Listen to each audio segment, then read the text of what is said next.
আসসালামু আলাইকুম প্রিয় নবম শ্রেণীর ভাই ও বোনেরা, কেমন আছো তোমরা? আশা করি সবাই ভালো আছো। তো আজকে আমরা তোমাদের জন্য নিয়ে এসেছি অর্ধবার্ষিক পরীক্ষার ইংরেজি প্রথম পত্রের একটা নমুনা প্রশ্ন।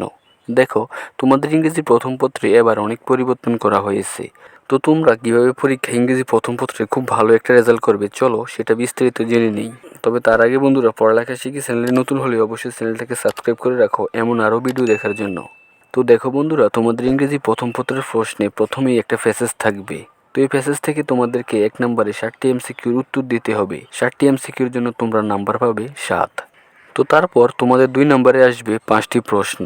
এই প্যাসেজ থেকে তোমাদেরকে প্রশ্নগুলোর উত্তর দিতে হবে। একটি প্রশ্নের জন্য 2 নম্বর করে, মোট 5টি প্রশ্নের জন্য এখানে 10 নম্বর। তো তারপর তোমাদেরকে আরেকটা প্যাসেজ দেওয়া থাকবে। এই প্যাসেজটি থেকে তোমাদেরকে 3 নং প্রশ্নের উত্তর দিতে হবে। 3 নংয়ে আসবে 5টি শূন্যস্থান। 5টি শূন্যস্থানের জন্য এখানে পাবে 5 নাম্বার। তো তারপর দেখো বন্ধুরা, তোমাদেরকে প্রশ্নে আরেকটা প্যাসেজ দেওয়া থাকবে, অর্থাৎ তোমাদের প্রশ্নে মোট প্যাসেজ থাকবে 3টা। তো এবার এই প্যাসেজটি থেকে তোমাদেরকে 4 ও 5 নং প্রশ্নের উত্তর দিতে হবে। 4 নংয়ে আসবে ইনফরমেশন ট্রান্সফার, অর্থাৎ এই প্যাসেজটি থেকে তোমাদেরকে 5টি শূন্যস্থান লিখতে হবে। তো 5টি শূন্যস্থানের জন্য থাকবে এখানে 5 নাম্বার। তো তারপর দেখো 5 নংয়ে আসবে তোমাদের সামারি, অর্থাৎ তোমরা এই প্যাসেজটি পড়ার পর কি বুঝতে পেরেছো সংক্ষেপে তোমাদেরকে সামারি লিখতে হবে। তো 5 নংয়ের সামারির জন্য থাকবে 10 নাম্বার। তারপর বন্ধুরা 6 নম্বরে আসবে তোমাদের মেকিং সেন্টেন্স, অর্থাৎ ডান পাশ বাম পাশ। তো তোমাদেরকে ডান পাশ বাম পাশগুলি সঠিকভাবে লিখতে হবে। 5টি ডান পাশ বাম পাশের জন্য পাবে 5 নাম্বার। তো এরপর 7 নম্বরে আসবে রিয়ারেঞ্জ, অর্থাৎ এখানে একটি গল্পের 8টি লাইন আছে, তবে এগুলো এলোমেলোভাবে আছে, তোমাদেরকে এগুলো সঠিকভাবে লাইন বাই লাইন মিলাতে হবে। তো 7 নংয়ে রিয়ারেঞ্জের জন্য থাকবে তোমাদের 8 নাম্বার।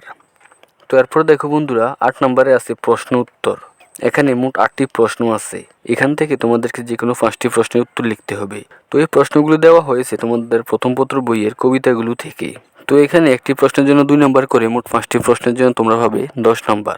তো তারপর দেখো 9 নং ও সেম একই, এখানেও 8টি প্রশ্ন আছে, তোমাদেরকে 5টি প্রশ্নের উত্তর দিতে হবে। তো এই প্রশ্নগুলো তোমাদের প্রথম পত্র বইয়ের গল্প থেকে দেওয়া হবে। তো এখানেও একটির জন্য 2 নম্বর করে, মোট 8টির জন্য পাবে 10 নম্বর।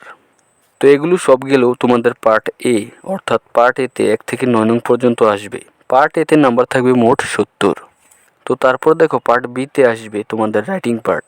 রাইটিং পার্টের জন্য নাম্বার থাকবে 30। তো দেখো রাইটিং পার্টে 10 নম্বরের স্টোরি আসবে। স্টোরির জন্য নাম্বার থাকবে 15 এবং শেষে 11 নম্বরে আসবে ডায়লগ। তো ডায়লগেও নাম্বার থাকবে 15। তো বন্ধুরা, এভাবেই আসবে মূলত তোমাদের ইংরেজি প্রথম পত্রের প্রশ্ন। তো আশা করি আজকের ভিডিওটা তোমাদের ভালো লেগেছে। ভালো লাগলে একটা লাইক দিয়ে তোমার বন্ধুদেরকেও শেয়ার করে দাও। পাশাপাশি পরবর্তী ভিডিওতে তোমরা কী নিয়ে সাজেশন চাও সেটাও কমেন্ট করে জানাতে পারো। পড়ালেখা শিখি চ্যানেলটিকে সাবস্ক্রাইব করতে ভুলো না। ধন্যবাদ।